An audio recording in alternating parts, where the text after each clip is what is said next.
ahead and call our fun meeting to order, and we'll start with the Pledge of Allegiance.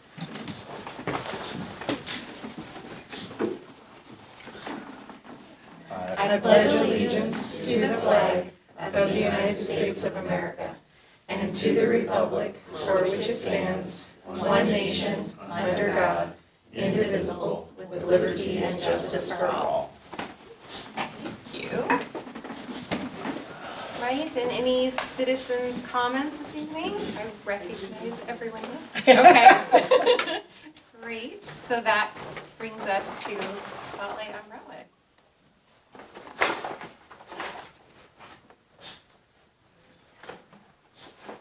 All right, good evening, everyone.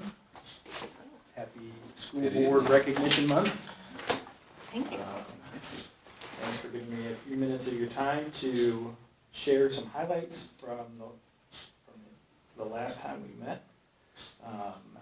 If you guys, just to refresh, we split these up into our strategic plan categories. So student success, school culture, diversity, equity, inclusion, and accessibility, and then unified community engagement.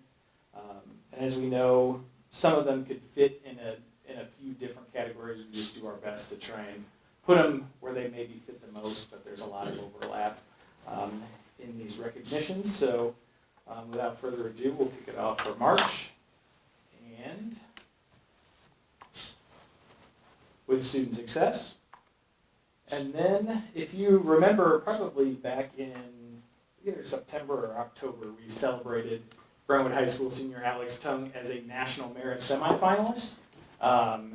We received word a few weeks ago, or about a month ago, that Alex Tung has been named a National Merit finalist, placing him among the top academic performers in the nation. So he's moved on in the process.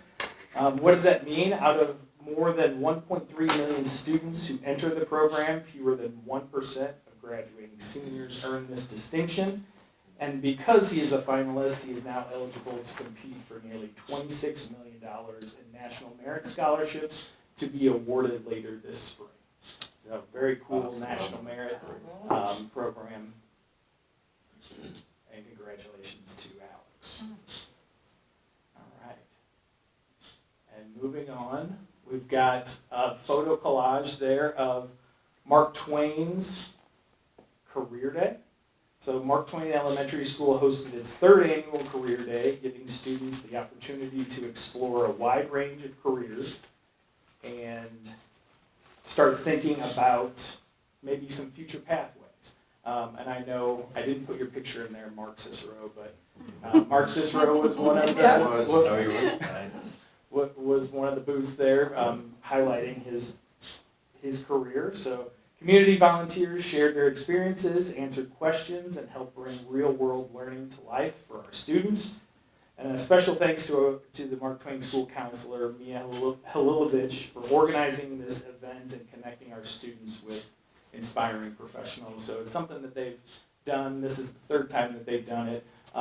It's amazing to see the different types of career paths represented, and most of them are our own neighbors and families and friends in the community. So neuroscientists, cognitive behavioral therapists, aviation. It's a lot of really cool, different career paths for just, I guess you'd say, a small school. So very cool, wide range of opportunities for Mark Twain kids to take a look at. Yes, I learned things while I was there. Career paths I did not know about. Different options. Yes, I did. If I had only known, right? But I will tell you, one of the little kindergartners came up to me and was like, "Did you have fun? Did you learn something?" And she goes, "Yeah, I'm going to be a baby doctor." So we're already exposing the kindergartners. So I was very impressed. And again, huge shout out to Mia. She did all of the legwork on that, and we're really excited with our new counselor coming in at McGrath. She's excited to try to partner and see how that we can provide this really cool opportunity, because we have an amazing community and great example of community outreach, student success, school culture, everything. So it was a great day. All right, and then our next recognition in student success. This is the Brentwood High School girls basketball team. and they captured the South Central Conference Championship for the second straight year, finishing their season with a record of 15-7.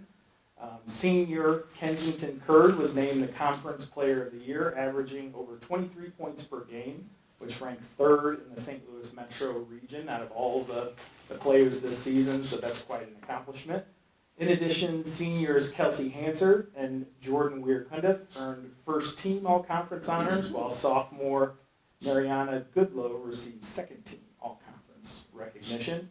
And seeing Kenzie in the top 3 for scoring in the metro area, and then remembering a few months ago, we recognized Demetrius Thompson and him scoring 1,000 points and 1,000 rebounds.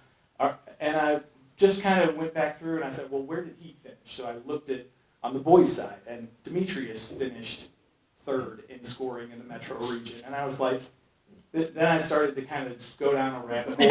And, out of all the schools and all the players, what are the odds that two, like in the top 3 for scoring for boys and girls, that they're from the same school, right? So I was a deep rabbit hole. I do this all the time, but I had to look into this. So I went to stltoday.com and pulled up both boys and girls records and ran it all the way back to the 99-2000 season, which is how far back you can go, so 27 seasons. So out of those last 27 seasons, the top 3 scorers from boys and girls being from the same school, Brentwood in 25-26, so this year, Hancock in the 2021 season, Althoff in Illinois in 04-05, and then Sparta in 2000-2001, which is the year I graduated. So just to, My first year teaching. I didn't know why. I just said this, like, this probably doesn't happen, and then I just wanted to see what I could find. But for that to happen with 2 of our student athletes out of 27, the last 27 seasons going back into 99-2000, to have it happen 4 times, and we're in one of those in there. So it's just a testament to the hard work, dedication, competitive spirit of student athletes and our coaches in our athletic program. So shout out to all those folks. Mm-hmm. Very cool. That's awesome. I didn't spend a lot of time. I have been known to go down a rabbit hole or 2 myself. There is no judgment on that. I would have wanted to know too. It's a great fact. All right, so moving into school culture. So if you didn't hear, the Brentwood School District has been awarded more than $411,000 to purchase a new electric school bus and charging station, supporting expanded transportation opportunities for students. This is not necessarily the bus we're getting. This was when I Googled the make and model and all of that and the manufacturer. This is kind of some of the promotional photos that came up. And I was like, man, that's a really sharp photo, so I'm going to use that. Talk about a rabbit hole. I cannot wait to do the math of how much money this saves us. Yeah. It's going to be amazing. So as a district without a traditional bus fleet, this new vehicle will allow more students to participate in field trips, academic competitions, athletic events, and collaborative learning between schools. The opportunities are endless, really. It will also reduce operating costs, produce 0 tailpipe emissions, supporting a more efficient and environmentally friendly approach to student transportation. So we're thankful to Ameren, Missouri, and the Eastern Missouri Alliance for Clean Transportation for their partnership in bringing this bus to. And also a huge shout out to Emily Williamson and Doug, I see you, and Doug Wayner, because we thought it was a scam. And Emily passed this information along and we're like, well, let's try it. And Doug called and I called and Matt filled it out. And a huge shout out to Matt and Andy because they've had to work behind the scenes to get all of the information that they've needed for this. But again, for everything that Tony said, this is huge for the district. This is a wonderful opportunity, and it was fortuitous that it came across the desk and that I like to say yes when I can, and once we found out it wasn't a scam, we're like, well, why not? So we are very excited about this, and tonight there's some final documents, and we hope, our hope is to get this up and running for the start of next school year. That's great. You're getting All full right. coverage, right? Yeah. All right, and so our next school culture, and you can't, when you talk about school culture, it starts at the very top. I did So not our review this board of education and our superintendent, so if you hadn't heard that Dr. Amy Zielinski was named the Missouri Association of, or the MASA Emerging Superintendent of the Year for the Greater St. Louis region, recognizing outstanding leadership in the early years of a superintendency. So her leadership continues to advance a culture of academic excellence, data-driven decision-making, and strong community engagement across the district. Last week at the MASA Mosboro Spring Conference, Amy was recognized, Keith was recognized for... He had a very nice night.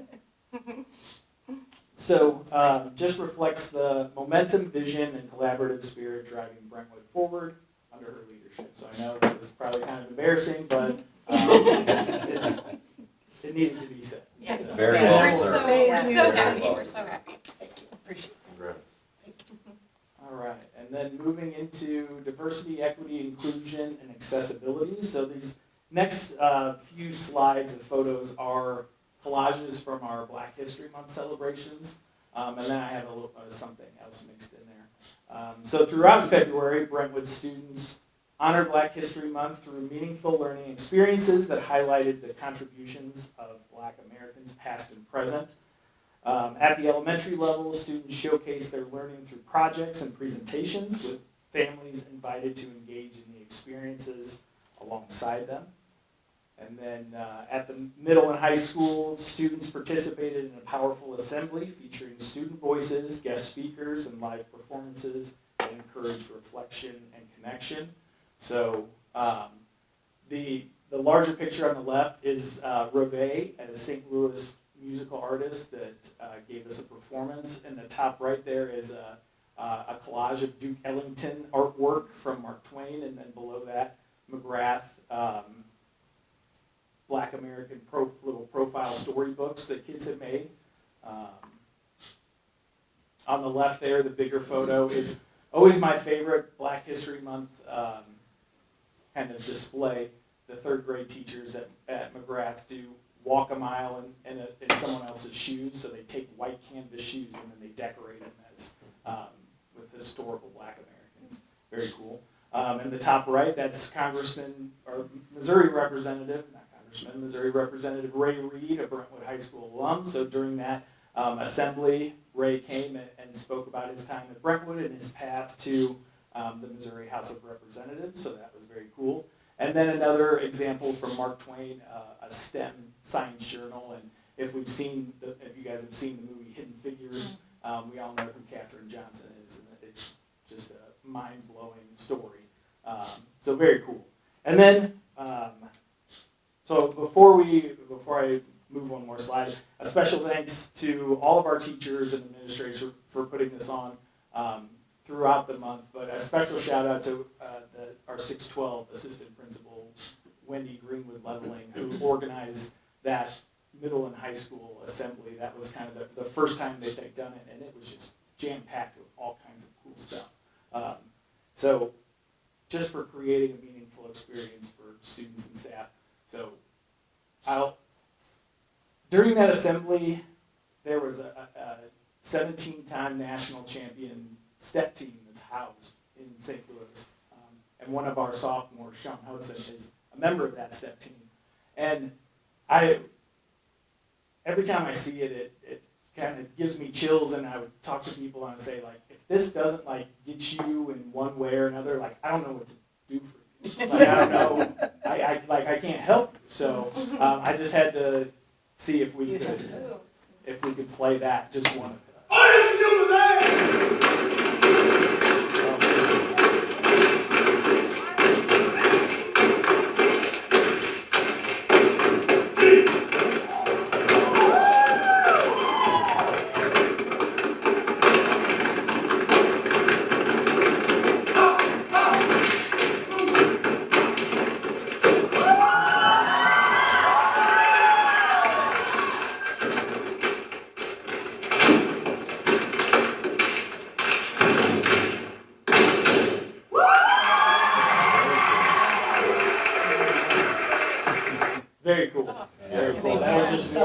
many really cool. Yeah, the step kids got so performance that they excited. did. It was pretty cool.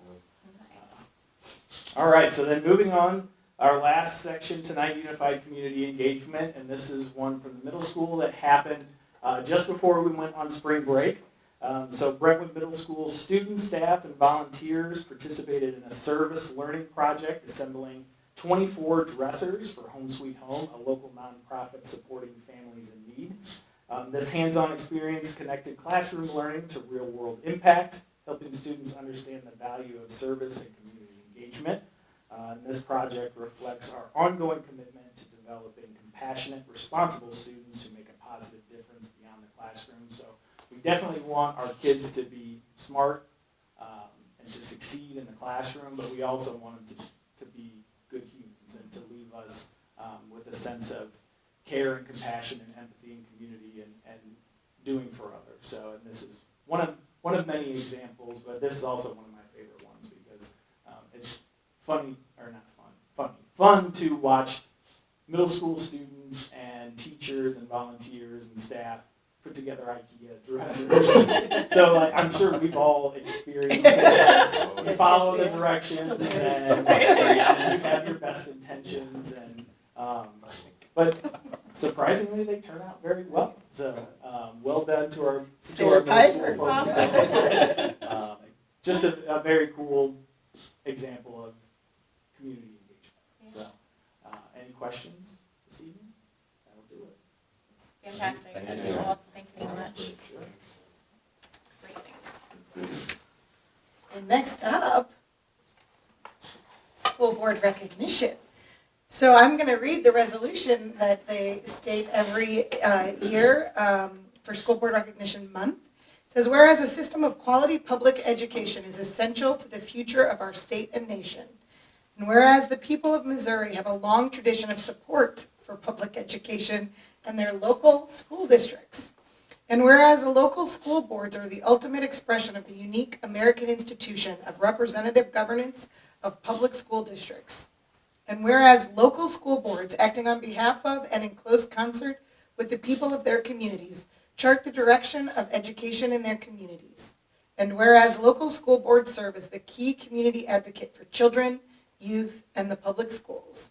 Now, therefore, let it be known that March 2026 is School Board Recognition Month in the Brentwood School District, and we urge all community members to recognize the members of the Brentwood School District Board of Education for their commitment to providing our students with the finest possible education.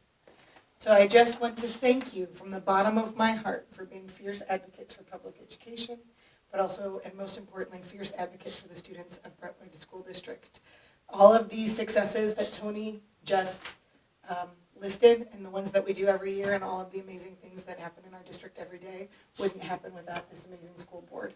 I know I'm honored to work with you every day. I know I share that with you all the time, but this is truly, in my career, I don't have the words to express how grateful I am to be a part of a community that values education and values the community's role in education as much as Brentwood does. And it is unique.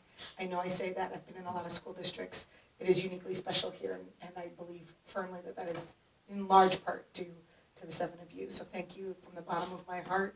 You have tokens of appreciation around the room from people from around the district. The hats, because you know I can't leave you ever without some additional purple to add to your wardrobes, are on behalf of the school district. But we have lots of thank yous from our students, our teachers, and our staff. And we're just really grateful to work alongside you every day. Thank you for all you do, and enjoy your goodies. I don't know what else is in the back, but enjoy all of your goodies. Don't forget to, before you leave today, you'll fight over the peanut M&Ms or the regular M&Ms, but everybody take a bag before you leave. And We showed the middle school. oh yes, and the middle school made you a video. It is awesome. So Katie, you got to see that. This is pretty cool stuff. I watched it and it made me smile from ear to ear.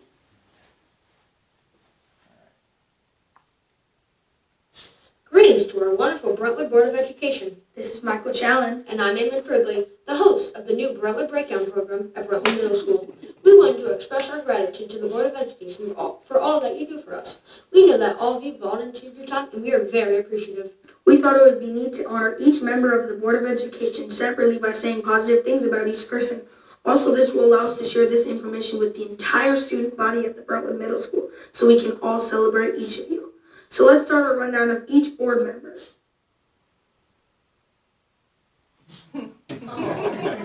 First up is Lindsay Spencer. Spencer stands for successful, president, energetic, nice, caring, empathetic, and radiant.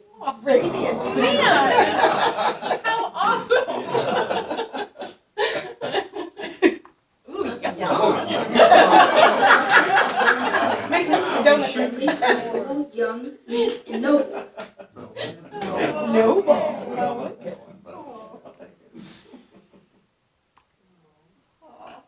Up next is Katie Spall. Spall stands for secretary, passion, always laughing.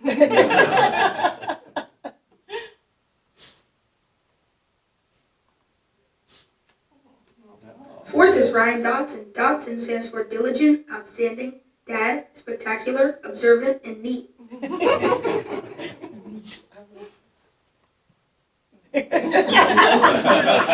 Long name as well. Next up is Keith Ravenberg. Ravenberg stands for really, awesome, Brentwood, excellence, nice, brave, easygoing, radiant, and gleeful. Gleeful. I love it. Lindsay and Keith are both radiant. I love it, yeah.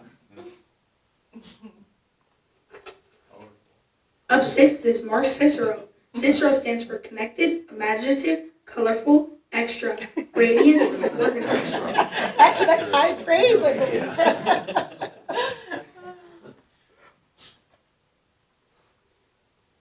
Next up is Katie Clark.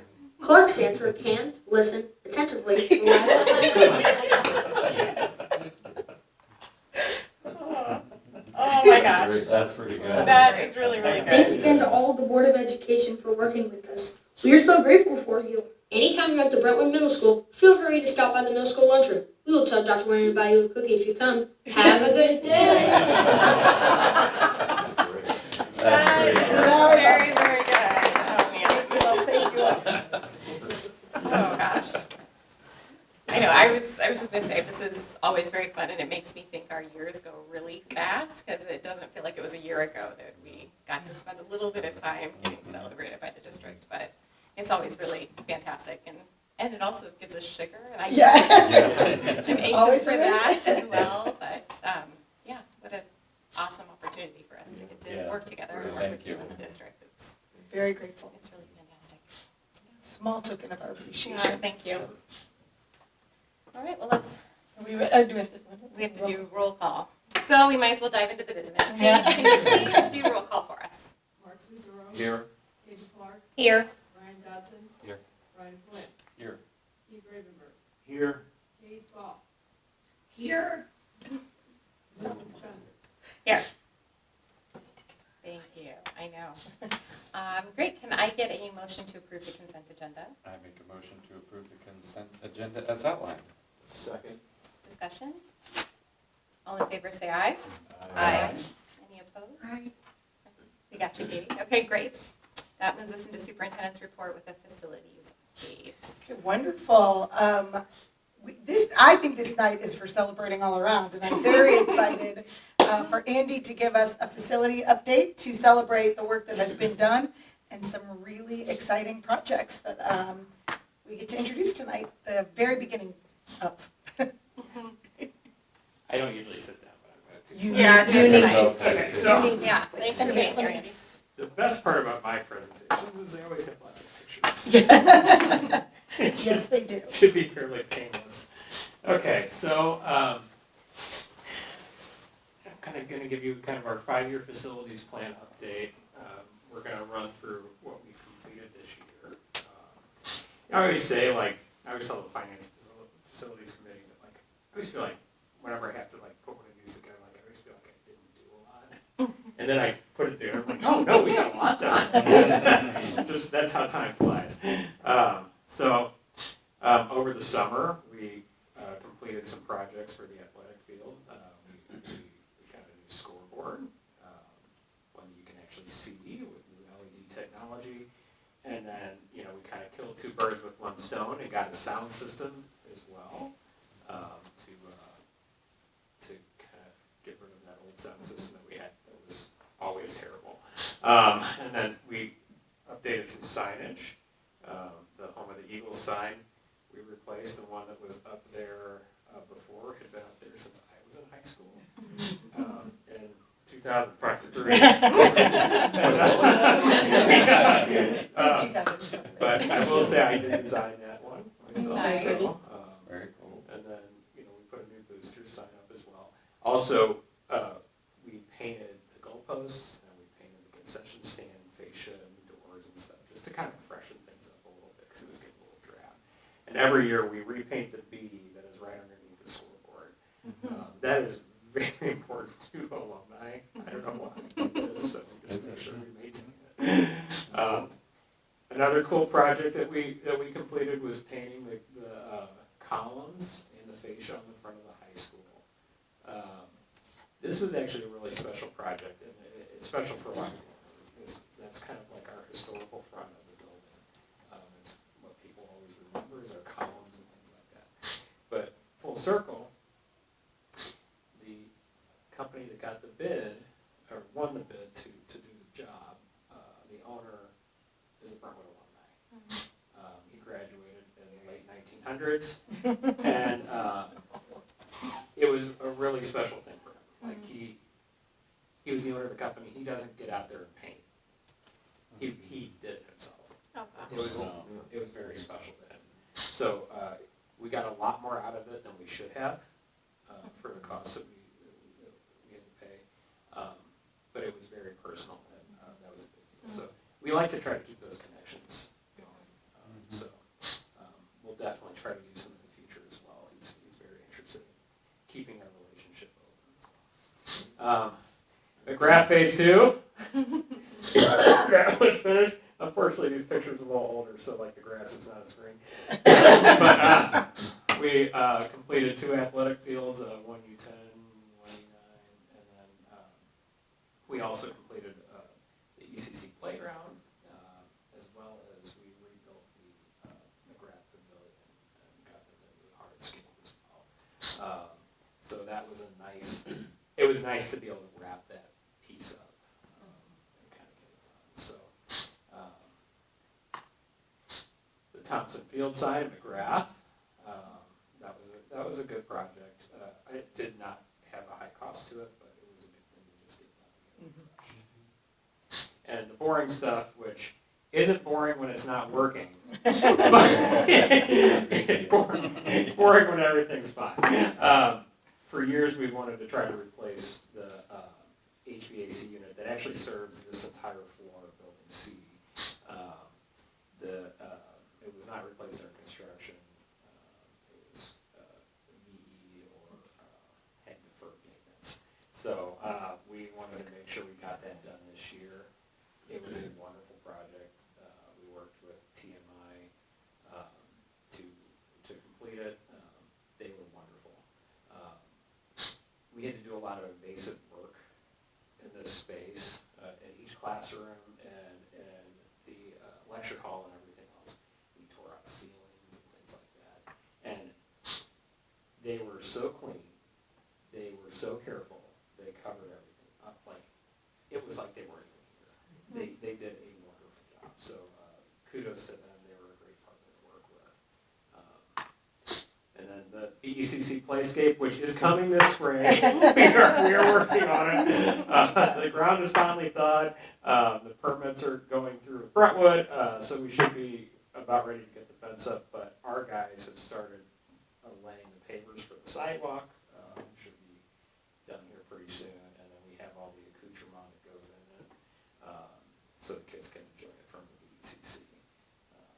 So that, and it's nice that we were able to use this kind of blank space that wasn't going to have a whole lot of purpose. It's going to be great. Okay, the fun thing.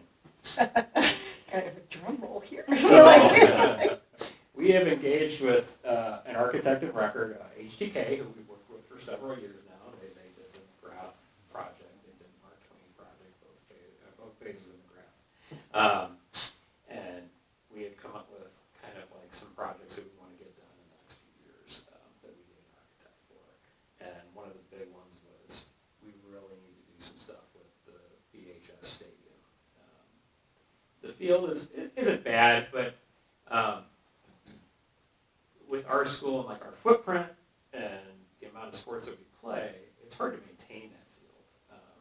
It looks great for a little while, and then you have a million practices on it. You've got football and you've got soccer playing on it. It just gets destroyed before you even can have your first game. So we're looking at doing a synthetic turf field to help cut down on a lot of our maintenance costs or operational issues. And we are also going to replace the track. The track is fairly old. It has had maintenance over the years, but it's about past the time that we can really do a whole lot more to it. And then we are looking at doing new lighting and new bleachers. We are severely not ADA compliant right now with a lot of the features out there. So we are definitely looking at trying to give a full refresh. The nice thing about it's very rare for a school to have their track and field used by the community. And we're like one of the few that allow everybody in Brentwood to use it, as long as we're not in school. So it's kind of a win for everybody. We kind of all get a new thing, which will be nice. So I'm going to move forward to a rendering. This is hot off the presses. Yeah, we just I got want to be this. clear Yeah, that I we've didn't had one see this meeting with the before. Yeah, architect. So, yeah. This is hot off the presses. It was a spring break project. Yeah, it was a spring break surprise that they got it to us in time. This is kind of a rendering of what we have. So this would basically be replacing what we have now. It would be the same size track, the same size field. We would move the long jump over to where shot put is, which is over on the northwest corner there. But it would be a full synthetic turf field. We would get new, obviously, new lighting, new bleachers, all that good stuff. So that's a great thing. So we're looking at the new lighting. So the lighting will minimize the amount of light poles that we have, but also we have a lot of light pollution now with the lights that we have because they're not really the new modern thing. So the neighborhood would be a little bit happier, the surrounding neighbors. We can aim them better. We'll have less poles, and we'll be able to bury those power lines, which are just kind of in the way all the time. We're also looking. We're going to refresh the track. It's utilized by the school and the community alike. The turf field will minimize operations costs exponentially. It'll be amazing. Now there will be obviously in 10 years from now, we will have to be coming back to replace some things, but over the span of a year, it'll help a lot. And it'll look good all year round too. That'll be key. There'll be a lot less phone calls about the grass. Yeah, and we'll be able to update the bleachers with more ADA accessibility. Those bleachers have been there for a very, very, very long time, so and they're getting harder to maintain as well. Now, a lot of people have asked about a full-size track because we can't have a true track meet where we are. This So is you what want to it would buy look like White if we tried to Avenue do and part of Moritz. If we tried to do a 400-meter track, it would expand out onto White Avenue. Now, it would actually expand further onto White Avenue than it shows on this because we would need to do retaining walls and fencing. It would also, on the Moritz side, cover up our entire power system that we have that powers the whole school. So we would have to move all of that, which logistically would be a nightmare. I don't think Brentwood's going to let us have White Avenue or Moritz. We have no concession But I'd stands, like and we'd to have a look at- beautiful yeah, track just checking with it nobody out. to nowhere to Yeah. sit. This That's visual amazing. is Just understanding. powerful. Yes. Yeah, because that's, I think that's a challenge that some people don't truly grasp why we can't, but seeing it very, very helpful. What I didn't think about when we were talking about it, from just not a visual person, and Andy helped me understand this, and they were very great about, we explained to them, if it is at all doable, please let us know. I didn't think about the fact that you'd have to make it wider and longer, my head wasn't thinking that way. So you would have no seating, you'd have no, so it's just, it's not feasible. The amount of money you would spend for that is for maybe one track meet a year isn't cost effective, I would say. Is the field regulation soccer as well? Yes. Okay. Now, it's really tight. It's always tight. It's always been tight. Yeah. So we talked about that as well. There's just not a whole lot we can do about that piece either, unless we shrank the size of the track and make fewer lanes. But yeah, I mean, you could do that. But I don't know how if we would be able to submit that or not. That's something we would have to talk about. But like I said, these are renderings. Yeah. Go back. I'm to just, talking because about football it. is obviously one, but Yeah. soccer is, we Big have one. both the boys and girls team and JV Yeah. teams, and there's a lot of activity around soccer. Yeah, we have a great soccer program here, Yeah. so it's nice to be able to keep that going. Well, and those are things that in the next, as we go further down, we will get more voices in and the coaches, and we just get excited. Sure. So there will be lots of conversations before we get further down the road, but I do think it is a general win across the board. So, a few more challenges, some of them I've already mentioned, but like we talked about, the 400-meter track would go out to the street. The scoreboard would have to be relocated, we talked about that. The only place to put it would be on the building. The concessions would disappear, basically. We'd have no restrooms. We'd go back to the 1990s when we had to go inside and use the restrooms, because we didn't have restrooms out there. And then we would lose spectator capacity, just because of the widening of the track, and then obviously the power situation, which would be a serious hurdle. No pun intended. But a good one. So yeah, that's kind of where we're at with that. But it's an exciting project. That, I think it's a win for everyone. The community will love it.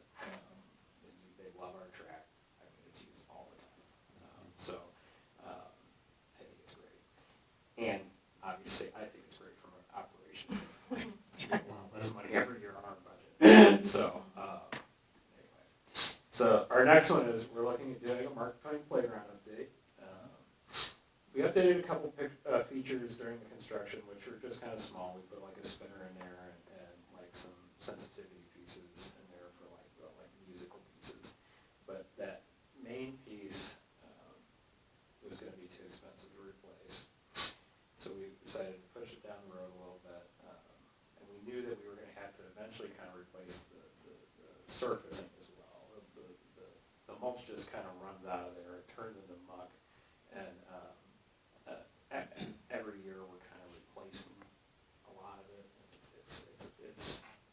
It's not good for our operation either. But also we want a safe, updated playground that has a main feature that also is more ADA compliant for our kids at that school. So we're going to replace the main feature. It's going to go right in the center. I had a good meeting with Carol, the principal over at Mark Twain, and we were given some renderings to choose from, and we came up with the one that's pictured here. It's kind of a taller tower situation with a couple slides. There's some sensory pieces on the bottom, and ADA accessibility as well on the bottom. And then we're going to put in pour-in rubberized surface, which is great. It's no replacement cost really. You have to maintain it, you have to seal it every now and then, but that's not a huge deal. And the cost for that is $199,021. And we will ask that, we do need approval for tonight, so we'll talk about that at the end of the presentation. But with that, once we're done with the ECC, Playscape, and the Mark Twain playground, we're done with playgrounds for a long time. So we can check it all off the list. We don't have to worry about it as much. The only thing we have to do is maintain them. So that's on me. But it's good for everybody. It's good for the kids. It's good for the community as well. Another thing I'd mention too is a lot of schools, Don't you know, can't they play knock on 'em up. playgrounds. Yeah. We have a very special thing here in Brentwood. So anyway, that's I was driving here tonight and there to your point, the community is using the space. Yeah. It was crawling with little kids, and Yeah. to have a safe playground that they're playing on in the afternoon and evening will be great too. I think it also needs to be stated that these two projects are being done without having to ask the community for any additional funds. And we're in a really good financial situation, and so the kids that are in our district right now in these schools can access these things sooner than in a district that would have to go for a bond. I mean, it's very typical to see a track and field done in some sort of bond capacity where you have to ask for additional money. So for us to be able to do that, I think is a true statement to the approach that we've taken in the last few years. We've gotten some unexpected TIF things as well, but also, we've done a really good job managing our funds to be able to provide this kind of support for our community without additional cost, and still know that we have other money to do projects that we're talking about without the need to be asking our community for additional funds as well. And you'll see through the rest of this presentation, I think we are in a really good spot for some next steps. So we're just going to go through a few years of some projections. Obviously, they're not hard projections. They're just what we kind of expect. So summer of 26 and 27, we're looking at doing the building C roof, which is a building we're in now. The shingle roof needs to be replaced. It's an insurance claim right now, so we don't know what the prorated cost will be. Track and field work, obviously, we're looking at doing that. We're not sure exactly when we'll start it. We have to work with Clayton a little bit on. Because Clayton is going through for a bond They're doing their thing. for Gay Fields, so So we're we going want to make to. sure we play that dance right. So, what does your gut tell you on time frame? Because I understand projects can move around and they move around quite a bit. Are we at a position where the board can approve those three projects for the summer of 2026, 27 at this point? So we get those locked and loaded? So the field would not be able to be started at least until after fall sports are done. Okay. That would be, So They when gave can us be a done, tentative what- timeline We got that a would tentative be, timeline on what we could do, Okay. and that's probably the earliest we could start. The playground would start this summer, Mhm. and that was one, we didn't need the architect, I just went out and reached out to a few people and we figured something out. And then, obviously, the shingle roof, that's an easy one, we get that done pretty quick. But yeah, the timeline on the track and field would probably be after fall sports, which is actually not a bad thing, because that is a few months of us not really doing anything at all out there, which Right. we could hopefully get a lot of headway out there. But spring sports would be impacted by it for sure. and that's really spring girls soccer, and that'll give us some lead time. I think we will get this to you as soon as we can. The architects gave us some time frames, and so just kind of, as soon as we know things, we can get them to you to be able to approve them and move as quickly as we can. Just making it make sense for all of that. Like I said, the first meeting was the Thursday before spring break. They were here by Tuesday. Yeah. Already got us a rendering, already got us some things, but now we gotta go out to bid and do all of the other things and have conversations, so. Well, I think they would like to come here probably next month and do their kind of presentation. Yeah, to present to the board to do a lot Okay. more. Which I think would be good. They could go a little bit more in depth. We're kind of just talking more high level stuff here. Yeah, and I'm just asking this question because I know I will get asked this question Sure. from lots of people, especially something, all these projects are incredibly exciting, so being able to communicate that out of Yeah. what a timeline looks like, what they come back with, it's one thing to say it's estimate, but people are gonna wanna know, when is this construction gonna start and when is it gonna be done? Like, we know Mark Twain Playground is gonna be the summertime, so it's not gonna impact, but track and field, that impacts two schools, right? Right, absolutely. So yeah, that's probably going to be pushed off till after fall sports at the very least. We will have that, we can have them come and we can talk on an agenda and talk with them about when the next time for them to come to give us a more firm timeline when we get to that spot. We're just too excited to completely wait. So we want to tell you now. Yeah. We want to tell you now, but then the next step will be, whether that be the April or the May board meeting, when they can come and give us a better concrete time frame. They gave us some very high level, and I'm not sure we were comfortable sharing that yet, but of what they thought. And And, yeah, and building the scope of the whole project is something that will take some time. So we want to make sure that we do all of our due diligence. And, you know, one of the things is, we're coming at it from an approach where we're trying to be very fiscally responsible. I can reach out to a company right now and say, I want a new track and I want a new football field, and they'll give it to me. But they're not going to give me a fair price. They're Well, gonna sure, go yeah. into it. So I want to make sure we vet everything that we can, especially through the engineers and architects that work for us, to make sure it gets done right. That's one of the Yeah, with anything, Yeah. I agree. So, now we're looking at doing in 20. did I mess it up when I was supposed to help fix it? Anyway, I might have following gotten fiscal confused. year, Yes. we're looking at doing building B flooring replacement. We're looking at probably $100,000. The building B RTU addition. So we're looking at doing RTU additions to building B, which is our main historic building. That's the building with the columns. There's currently like no dehumidification in there.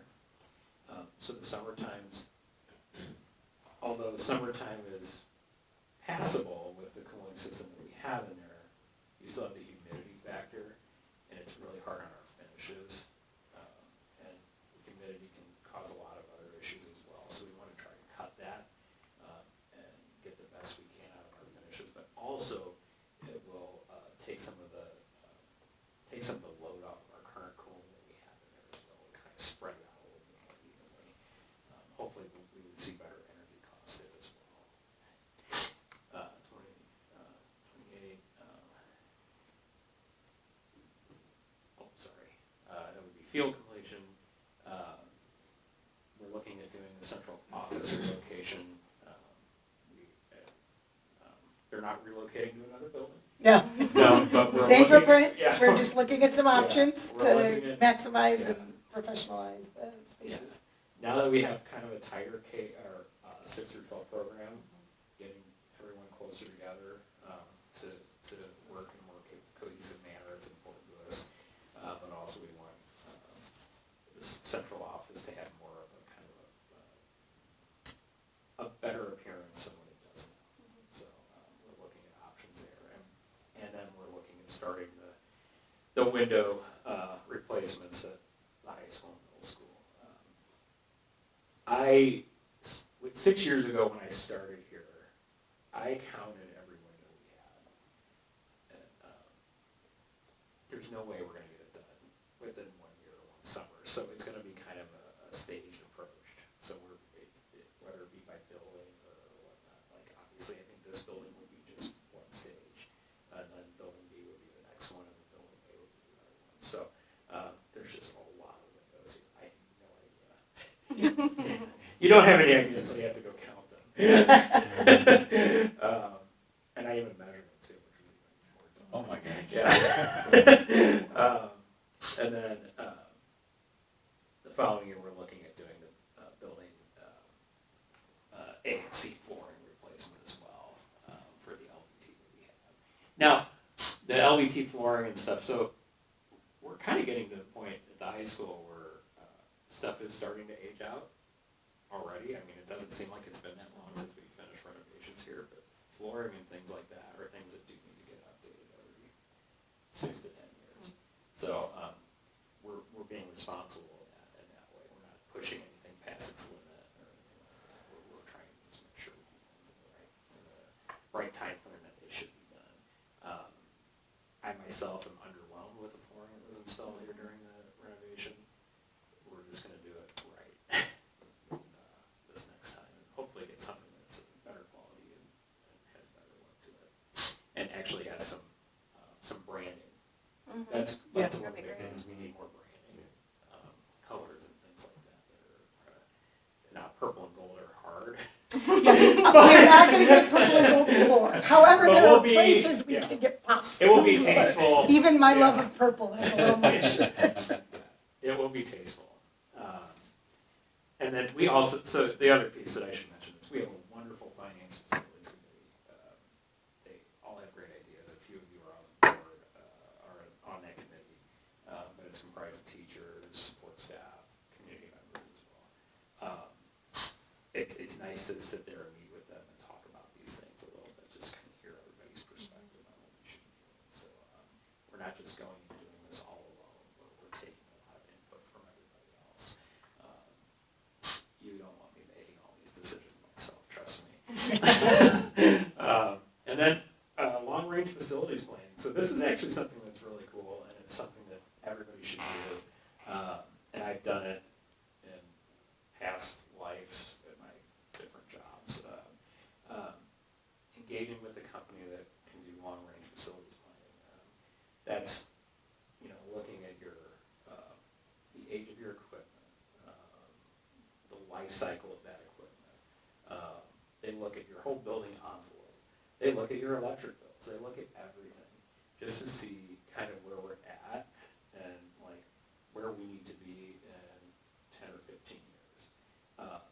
It helps having an organization that's like not your own organization, because we all get kind of tunnel vision a little bit. We see things every day. And, you don't want to have the okey doke of just like, okay, well that's how it is. We want to see. We want guidance from someone to say, hey, look, you need to be here, you need to be doing X, Y, and Z to get to this point in 15 years. So we are going out to bid for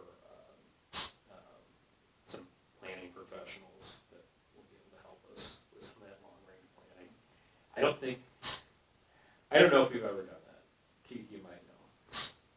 I don't think we have. When I started here, it was pretty obvious that we never did. And I think it's a very important thing just to be fiscally responsible and maintain our facilities like at the utmost cleanliness and get the most operational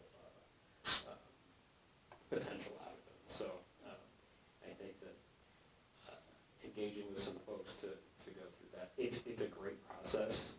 I've done it a lot. It's a lot of work, but it truly is fruitful. And getting those reports back is eye-opening in a lot of ways. So I think it's a good thing. Do a lot of school districts that you know do this? There are several that do it, yeah. It's, like.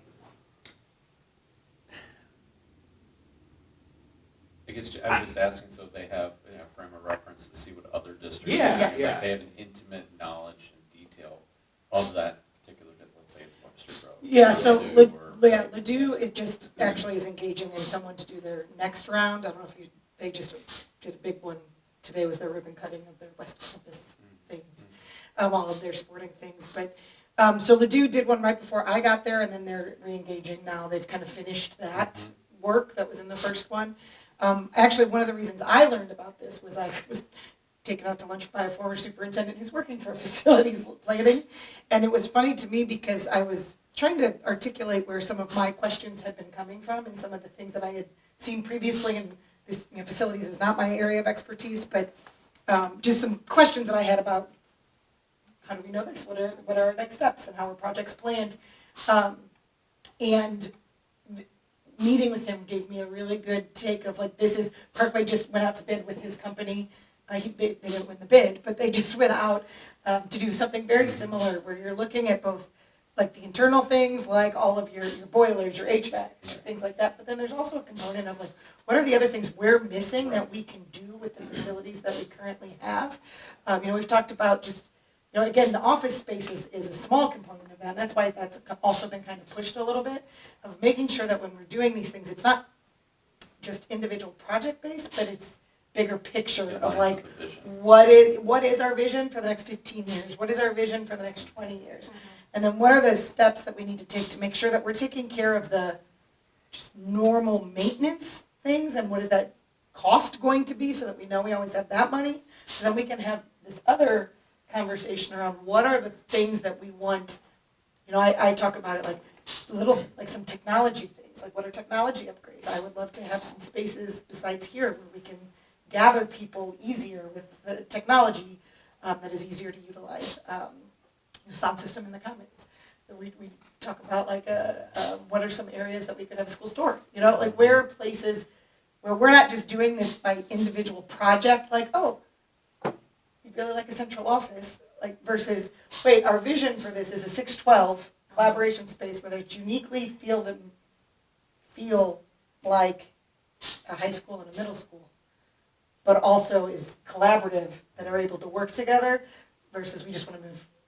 You know what I mean? Does that make sense? Like more of a vision than a logistical thing. Yeah, right. Does that make It's not- sense? Not just plug and play. Yeah. You're not We have a vision, pushing and then things. we're building. Yeah. Yeah, we're not just building like, from that. oh, well, now we want to do this, so then we're going to do that. It's much more of a vision versus what each individual project is. It's a plan. When I came to Ladue, the plan was 5 buildings that they were doing some massive. So it was like a sit down of these are the 5 buildings. Let's talk about what order we want to do things in. What are the priorities? How are we going to timeline that out?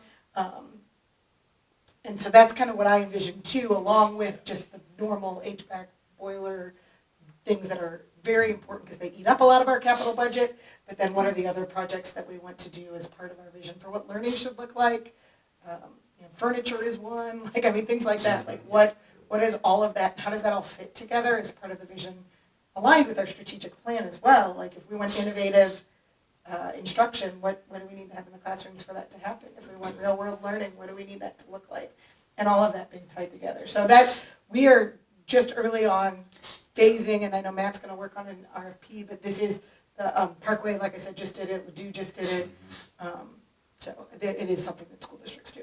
So how does that work? Is this a one-time engagement that you basically hire them as consultants and make that plan, or are they along the road with you for those 15 to 20 years and maintain things? No, not necessarily. Yeah. What they're gonna do is they're gonna give you a really big report on kind of, and it's very neatly organized, and you just kind of pull it apart. I haven't done it in a while, but you pull it apart and you just kind of work with your finance department. You can work with another consultant to see how you can actually make your plan go through. That's not a big deal either, but that's kind of how it goes. It's a big upfront thing, and then like the one company I talked to, like they do have opportunities for you to continue to work with them where they'll build dashboards and they'll, so it's I think it varies depending on which company you go with, what we're looking for, and what fits our need. There's different ways that they can provide support, but yeah, it's more of a, we provide you this information, now you get to run with it as far as Okay. what you do next. And they do like an initial and I do this like every other month. I do like a walkability report. So I go to the campus and I walk the campus and I observe how many cars are in the parking lot, how many extra spaces do we have, are we like at capacity, what are we doing here? It looks at everything, but they go way more in depth than I do on that stuff. They crunch numbers like crazy, so I think it would be a very beneficial thing for us to do, just to be responsible. How long is the process usually once they get started? It takes a few months to do it, yeah, it's a very long process. Okay. And they have lots of questions and they need a lot of information, and then as long as you have the information to give them, they can get it done fairly efficiently. So, but I've always had good luck doing it. It's always been fruitful. And they have, most of them have really good inroads to different engineers and things like that you can use later on down in the process to fix anything or mitigate any issues. So it's the right thing. Do they help you with the capital budget planning for those 15? They can give you those like projections. Now, obviously, all of us know it changes in 15 years, but they can kind of give you a marker, and then you can go from there and look at what escalations are happening. You can go keep it real time. As long as we're being responsible on our end and making sure we maintain those documents. So. And that was the one company I met with, that was one of the things that they talked about, is that they can help give you some predictions and some, and how much you want to pay to help them run those numbers, but they can help you with the budgeting. And I'll be honest, I think that's why we need to do this now from my end, is that we have a lot of money in our capital fund. I'm not going to quote how much, but we have an amount that I believe that it is only responsible for us to go out with this. it's a great thing that we can do a field and a turf and do all of this without asking the community for additional funds. But I would say that with that, we need to make sure that with that, the money, like, this is something we know we need to do. It is the right thing to do. It's easy for us to do without having the entire plan. But with the amount of money we have in capital right now, we need to be I think we need to be more strategic. And I think having somebody come out and put their eyes on it is a smart way for us to keep ourselves, like you said, Andy, like, we live in it, So like somebody with fresh eyes to make sure that we're aligning our work to the vision and not just doing it project by project. Like, what is our end goal? What do we need to save for? What do we need to, those kinds of things. So I think it's the right time because of, to be honest, how much money we have in capital to be fiscally responsible with what we have. Feel very comfortable with the things that we're asking for board approval tonight and to move forward with, because I think it's the right things for kids we have right now in front of us to be able to move quicker.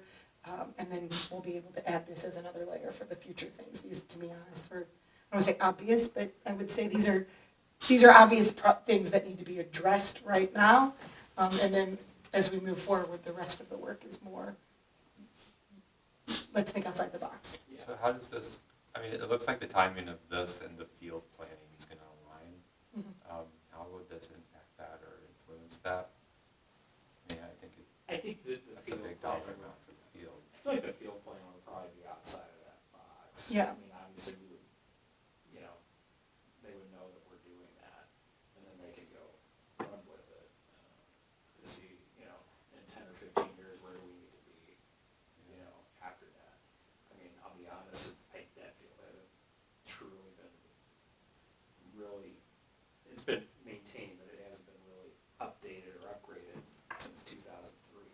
So it needed to be sooner than that. So I would hope that they would have some kind of a recommendation on where we need to be, so many years after it's completed.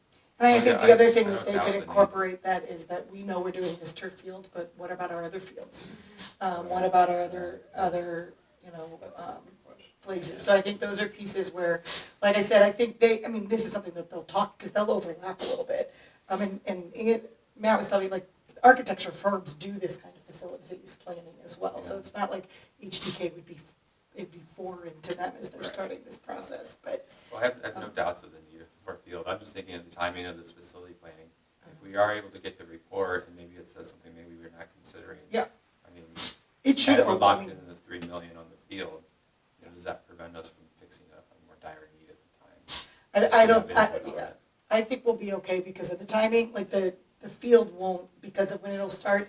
They'll have started if they came with something very surprising to us, that's like, well, Right, we would hear this from them needs to be before we're here. committed to Yeah, that. before we've committed to the $3 million. Okay. Yes, they're That just not works going to out. necessarily need to work on the Yeah. field part of it. Well, But yes, agreed. Yeah. does that make sense? Am I Yeah, answering they're your not question? involved in Yeah. doing the field or. Yeah. But they could say to us like, But whoa, we can whoa, whoa, get you gotta feedback spend of $4 what they million on think could be something other else. needs that might Yes. influence us. Yeah, the best part about this is we're coming off of basically all of our major projects that we've been doing for the last 5 years. So it's the best time to do this right now. We're not building a building, like it's gonna be, to me, it's like it's phase 2, right? Like we've got the big buildings, right? We've got the big stuff. But now, again, what is that innovative? What does that look like? How are we maximizing and utilizing the space that we've created and taking it to kind of the next level of what our opportunities are? And again, we have this money, and I want to be purposeful in how we're going to spend it and be strategic. So we'll have a lot more information for you, and we'll have a lot more conversation, dialogue around the where we are in that at the June. We hope to have a lot more information for you by the June board retreat for the facilities planning part. We hope to have engaged in at that point, knowing I don't know if we'll be able to know who we'll be going with, but at least get some feedback from you guys too on what are ideas that you have for things you'd like to see, and have more of a discussion around that too as we get further. I have a couple questions. Of course. Number one, so I know we have a non-standard size track, Mhm. and you have a dumb guy who doesn't know if somebody wanted to run 400 meters, where would he or she start and where would he end? And I'm sure it's all marked on there, and the people who understand that know that, but the community doesn't, to me, it kind of sounds like maybe you should have some Eagle Scout project or something. a neat sign with information about how this track works. I Yeah. think that'd be kind of cool. That would be cool to That have is like a great sign, like idea. walk People 4.5 ask that times question, around or how many whatever it people is. around the track do I have to go a mile? I can probably tell you that I know for a fact from when I went to school here that it is 4.5 times around exactly per mile. Well, and I believe you, but I didn't know that.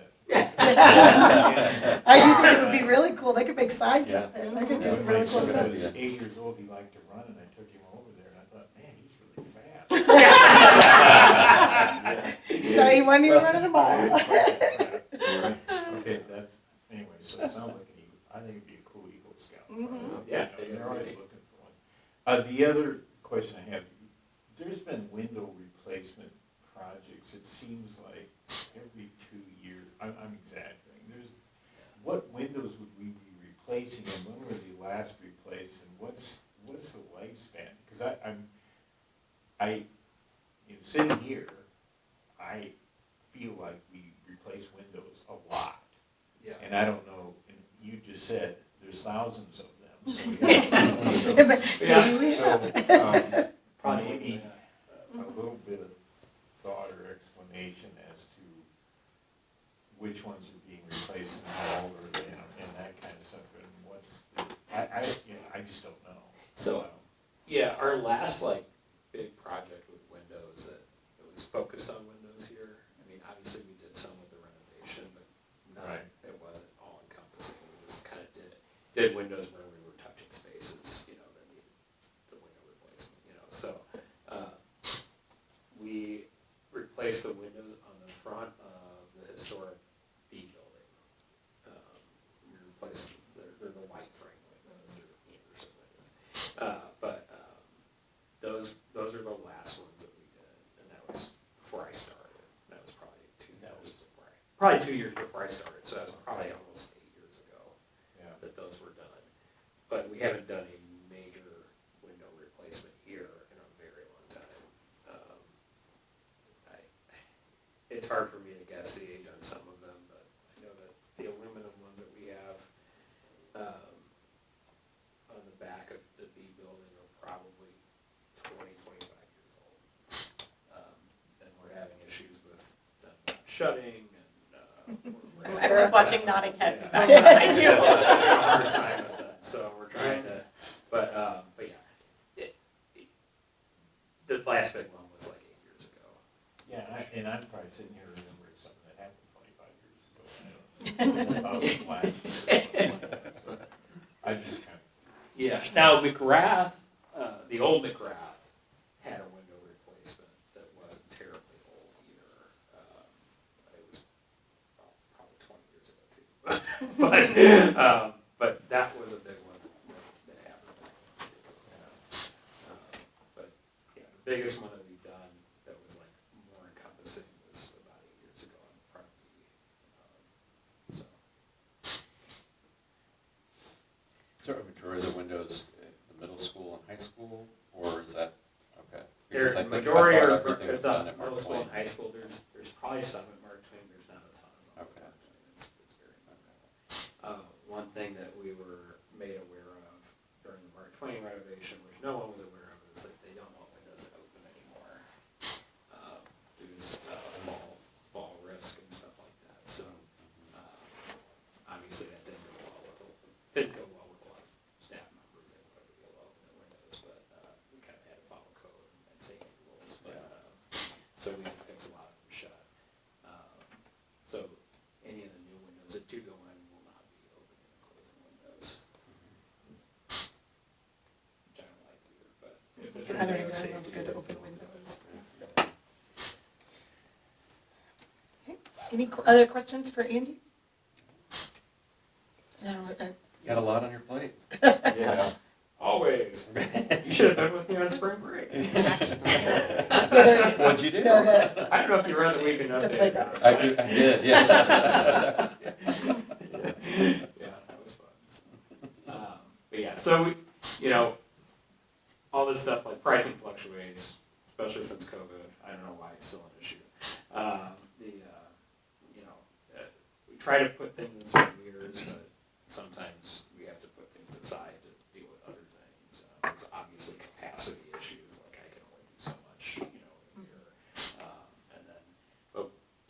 always are open to suggestions from the community. Like I said, we've got a great finance facilities committee, but we have wonderful teachers, we've got wonderful support staff, we have wonderful admins that always can have input on what they would like to see us do. I don't like making unilateral decisions, so the more input I could get, the better. You even asked me about color for the roofing tiles. Yeah, I won't even pick That was colors. more than I wanted to have input on. I was like, it's gonna be there for 30 years. I don't want that kind of. Yeah, and No. the building B roof turned out really good. It does look pretty. All right. So there's no action on this. This was just more of an update, and then the action item is really just the playground because we need to approve the dollar amount. All right, so as we presented earlier, we're looking to replace the Mark Twain Playground. It's just a full replacement. They're going to pull out the old centerpiece of the playground. They're going to pull out all the mulch. They're going to grade it. They will, and then they will compact everything. They will do the pour in place, rubber bonded surface, and then replace the centerpiece as well. So we're kind of getting just kind of a pack. It's turnkey. We don't really have to do it, which is nice. And the price came in at $199.21.05. Historically, a full playground replacement is about $250 to $260. So this is pretty much in line with what we would get. That's about what we paid for the McGrath playground. So about $260. So when you put the other features that we added in a year or two ago, it kind of adds up, makes sense. That's pretty much it. Does anybody have any questions on this? Well, can get a I make a motion to approve the playground. Second. Right, discussion? With the Mark Twain field, is there any way you could kind of negotiate getting that graded into this? So we're going to look at grading. Because I think it's pretty, there's some. Yeah. divots So in we're it. actually going to repair some of that too over the summer as well. Okay. We're going to add dirt to some of those, to kind of even it out a little bit. Okay. We've had a lot of traffic back there Yeah. the past couple of years. But that is not a high dollar amount that Okay. we're looking at. So Just from a safety. yeah. Well, and the other piece too is we did a lot of tree work there over the summer. The sweet Yeah, ups are just so dangerous. And sweet up trees are dangerous in general. They're a wet tree, they drop wood, it's bringing them and things like that. Yeah. So we did cut one down. We don't like cutting trees down, but we cut one down that we had to cut down because it had hollow pieces all over it. And we also trimmed back a ton of those as well. So Yeah. we want to make sure we keep it safe for the kids in the community as well. I did find out that sweet gum trees help the environment by clearing the air, and that's why they were planted. I found that out at the Coffee with the Mayor. In case you're wondering, it was a big topic of conversation. They also That's twist why we their have so many. handles. Yes, Yes. I do, Mr. Engel. They're very That's- dangerous. They're very dangerous. Than any and, other tree too. Just so you know, it was to help the environment back in the day when they planted them. That's what I learned. Are there any like remediation for drainage we need to factor in, or is that all covered with No, that's And all. this- That we're good. That's gonna Okay. be fine. that runoff area? The biggest thing is that mulch just like soaks up all this water and it just turns to mud almost. It's crazy how quick it happens.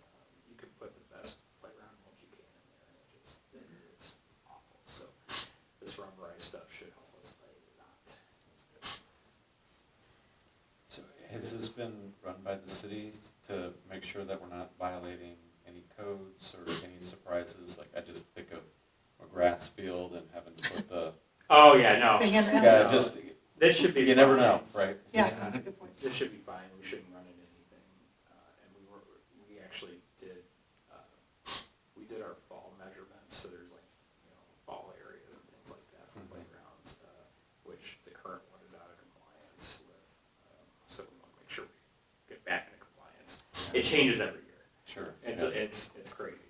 So we did all of our measurements and things like that, and that's actually St. Louis County is a jurisdiction over the playgrounds, not Brentwood. Oh, really? Oh, that's I didn't know interesting. that. All right, any other questions for Andy? That's great. Okay, all in favor say aye. Aye. Any opposed? Okay, that's approved, thank you. Thank you for your update, and it's very exciting. you. You're right, you have a lot of good pictures. He does have the most fun pictures. I love it. Thanks. Except when it's a rooftop HVAC. Yeah. They look so shiny though. Yeah, it's very shiny. Thank you, folks. Yeah, thanks, Andy. Thanks, Andy. Okay, that moves us into Board of Education, and we have three policies, so we can do those individually. You want to do it individually or as a group? I think we did group for like A, B, but this time we only have one, which is Yeah. E. 25, okay. Sure. Okay, so I'll make a motion to approve MSBA 25E policies as outlined. Second. Discussion? All right, all in favor say aye. Aye. Any opposed? No. Okay. MSBA delegate report? Nothing to report. What am I gonna do without it? I said, what am I gonna do without it? Indeed, okay. Special school district? So I attended the governing council meeting at the beginning of March, and they went over realigning the parent advisory group back towards advising the district rather than getting into more like social things and like educational things. They actually want to get it back to its original, I guess, statutory intent. We also had updates on the budget, and there were a lot of questions about the staffing costs, because I think we're on budget revision number 3, I think, at this point, and each one has gone up from the previous one, and so they're showing a significant, what I would call a significant reduction planned for next year, and so there were some questions like, if we're trending upward right now, how are you going to get that back down? Because the fund balance is heading in the wrong direction. So I know Dr. Macklin is focused on that, but there are a lot of questions on how that can be accomplished. We also voted for the SSD Board of Education, so the seat for Clayton and Rockwood was decided. The other seat did not have it. You have to have both a majority of the number of districts, but also the population, and so no one won that seat. And so that will be an action item again in June, and so we will revote in June. At least one large district abstained from that vote, so that withheld a large chunk of the population. Yeah, so I think that's it. That's all fine. Yeah. Yes. Thank you. Thanks for the Yeah, update. thank you for that. Mhm. Thank you. For participating. Any board committee updates in the past month? It's been kind of quiet. Spring break. break, Yes. yeah. Okay. 3:53, Ryan? Nothing new. Just waiting patiently. Okay, wonderful. Good committee. Yeah. Um, And then upcoming events tomorrow morning is our Brentwood Senior Citizen Brunch. If you haven't RSVP'd yet, it might be too late, but if not, you can let Kate know. You just can't eat until the end. Just Right. So we'll look forward to seeing you there. And then Kate's been great about sending us anyone who hadn't done the refresher training. Thank you, Kate, for reminding me. But anyone else who hasn't done it yet, it is due by the end of this month. So we don't have a policy meeting in the beginning of April, and our next business meeting is on the 21st. And there's quite a list of activities as we're getting to the end of the school year listed down here. And Kate, what do you need us to RSVP for? I just want to double check. Mark, you had said a while ago that you were interested in attending the summer summit. I don't know if it's still the case. Anyway, Yes. they just opened registration for it, like in the last couple of weeks, so I wanted to check. Yes, I'll go. See, okay, anybody else interested in going? I'm interested, I just have to figure out my schedule first. Okay, all right. Thank you. And then, just a reminder too, that the Missouri Ethics Commission, your annual filing for that is due May 1st. Kate, do you have a list of those of us who've done that? can look it up on the NAC website. I feel like I've done it, but then I got an email, now I'm worried I maybe didn't do it. Okay. Yeah, I'll. Maybe, and I don't know if anybody else has that problem, but I feel like I did that, so maybe if. And then, can I just ask a scheduling question, because we all 'Cause I know I screwed like up to, to- no, no, I I like to, screwed I up. like to schedule things like 3 years in advance, but, are we canceling, I thought the plan was to cancel the June 2nd and 16th meetings and just do everything at the board retreat on the 23rd. Is that still the plan? Yes, we don't need the 16th meeting, yes, so we just need the board retreat on the 23rd, because the 16th we do not need, because that would be when the budget's presented, and we're gonna do the budget Like that in the morning? morning like we did before. So I think we had said that. And then the policy meeting was one that we always just keep if we need a policy Okay. meeting. So I don't foresee there being anything that we would need that June 2nd date for. Typically, we just need the August one for anything that comes from a law that goes into effect before the 28th. So I don't think so, but just in case something urgent comes up, I will let you guys know. But I would say that we shouldn't need it on the 2nd. Great. And I guess the only thing, Kate, you would need for us to think about is the staff recognition and graduation for RSVPing to those. Yeah, and I don't know if people need to RSVP for graduation or not. I I don't think know. we'll, with you. Yeah, we'll just let let you me know, just let me know, because we would love it if we start that tradition last year of everyone coming who can for graduation, and I would love to continue that. I think it's really a great opportunity for you to see the fruits of your labor as well, to celebrate our students as they walk across the stage. I think it's a really cool, I love it. Yeah, Makes cool. Fills my cup, so I hope that you guys can participate in that. Hopefully we will not have to reschedule for anything this year, and we can keep it on the original Oh, yeah, night. that's right, there was weather last year, That was, right? that was Power the, outage. you know, the rain, the flood, the tornado, The ice storm. all of the weather that I got to deal with last year, that Oh my very gosh. grateful we've not had this year so far. So yeah, hopefully that helps. The 23rd should be our only meeting we need this summer until August. All right, any other questions? If I could get a motion to adjourn? I move that we adjourn. Second. All right, all in favor? Aye. Thank you everyone for coming tonight. And thank you to the Thank you. board. Please make sure to take Yeah, your thanks for the signs. goodies. Don't Yeah, forget thanks for the candy. goodies, it's great. Thank you, thank you. Fantastic. May 16th, oh my God, I mean, that's. I know. Fast, Hey, isn't it? Yeah. We're gonna have a senior. My son is like, I'm a first grader almost, and I'm like, Yeah, oh, that's a big yeah. deal. I'm like, yeah, got a couple months, but yeah, but. This year's gone too